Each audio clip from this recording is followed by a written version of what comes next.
મહત્વની બાબત એ છે કે આ 5 વિભાગો એના 23 અલગ અલગ સંવર્ગ ને 279 જગ્યાઓ આનું આજ આપણે અરજી ફોર્મ જાહેરાત તો આપી, અરજી ફોર્મ ભરવાનું પણ આજથી ચાલુ થયું, પણ સાથે સાથે આ તમામ જગ્યાઓ માટે આપણે જે પ્રિલિમ પરીક્ષા લેવાના છીએ એની તારીખ પણ આયોગે ડિક્લેર કરી દીધી છે.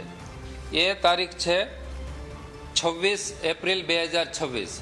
આ જાહેરાત ન્યૂઝપેપરમાં આજે આવી અને આપણું જે જીપીએસસીનું પોર્ટલ છે એ પોર્ટલ પર આજે જ બપોરે 1 વાગ્યાથી અરજી કરવા માટે ખુલ્લું મૂકવામાં આવ્યું છે.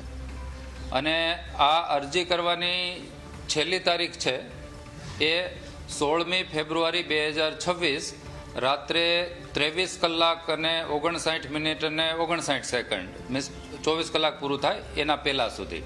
વન ટાઈમ રજિસ્ટ્રેશન એટલે OTR એ આજે જે જાહેરાત આવી 23 સંવર્ગની 279 એમાં પણ, અને હવે પછી આયોગની જેટલી પણ જાહેરાત ભવિષ્યમાં આવશે તમામ જાહેરાતોમાં આ OTR આપણે ફરજિયાત કર્યું છે, એટલે કે વન ટાઈમ રજિસ્ટ્રેશન ફરજિયાત કર્યું છે.